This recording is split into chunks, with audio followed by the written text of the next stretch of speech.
Hey Rainbow Room families, it's Miss Monica. Today's video, I'm going to kind of walk you through a little bit of a conflict resolution scenario that we use a lot in our classroom. Now, we have what we call the time machine. It's a mat that we lay on the floor for that purpose, but the steps can be used at home. So the first step is obviously that there's a conflict between your child and their sibling, or even between you and your child. You can use this formula to work those problems out. Miss Monica! Lauren took the balloon I was playing with! For the next part of the conflict resolution, each person who's involved in the conflict needs to agree that they're ready to work out the problem. Let's work out the problem using the time machine. Okay. Are you willing to work out our problem? If it means I get my balloon back. Lauren, are you willing to work out the problem? I guess. The next step of our conflict resolution mat is taking a deep breath. The mat encourages us to use the star breathing, which is stop, take a deep breath, and relax. Now when we breathe in through our nose and out through our mouth. And another thing that we usually do is we take 3 breaths. Most of the children are calmed down after taking 3 breaths and are ready to communicate a little better that way. Step up to the first one. The first part is star breathing. Stop, take a deep breath, and relax. Stop, take a deep breath, and relax. And one more time. Stop, take a deep breath, and relax. The next part is wishing each other well. When we're in the classroom and we have a multitude of time, if we know we have time to do these steps, we have each child wish each other well separately, or you can have them wish them well together. So the steps of wishing well are placing your hands on your heart, and then you can sing the Wish You Well song. We wish you well, we wish you well, all through the day today, we wish you well. It can be that song.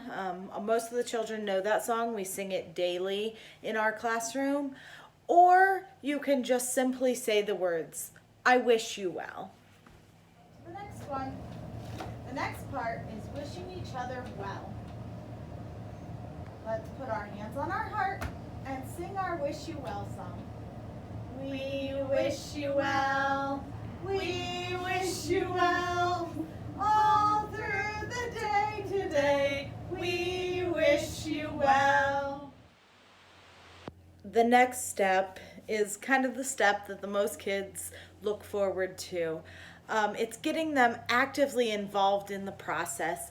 So you say, all right, we're going to do this on the count of 3. We're going to do this, all right? So ready? 1, 2, 3, let's do this. And we have them physically hop from the footprints that they're on the mat to the next one. So you can have them do a jumping jack, have them do something that involves their whole body and does a little bit of a large motor movement for them. All right, move up to your next footprints. All right, after we say 3, let's do this. You're gonna jump to your next footprints. Ready? 1, 2, 3, let's do this. Now, this next step is probably the most important step of the whole process. It's engaging the child in developing their words, using their words to say what it is that they want. So you start with the statement, I don't like it when. In my example, Katie didn't like it when Lauren took her balloon. It might be that the friend doesn't like it when another person knocks down their tower in the block area. At home, it might be that somebody doesn't like it when their brother tells them to go away. But we don't stop there. We don't stop at just stating what the problem is.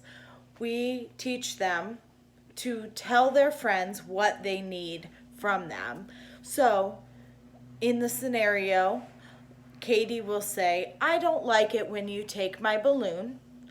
Next time, and she fills in the blank on what she wants Lauren to do the next time that Katie is playing with the balloon and Lauren wants it.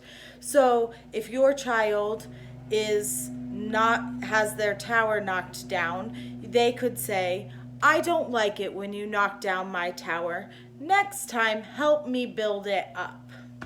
And that teaches them not only to look at what the problem is, but what they'd like their friend's behavior to be. Katie, let's try using your words. Start with, I don't like it when you. I don't like it when you take the balloon I'm playing with. Next time, what should Lauren do instead? Next time you should let me finish playing with it, or ask if you can play with me when I'm done. Finally, we get to the aggressor and their response. We really encourage them to listen, and then we let them know that we believe that they can do what their friend is asking them to do.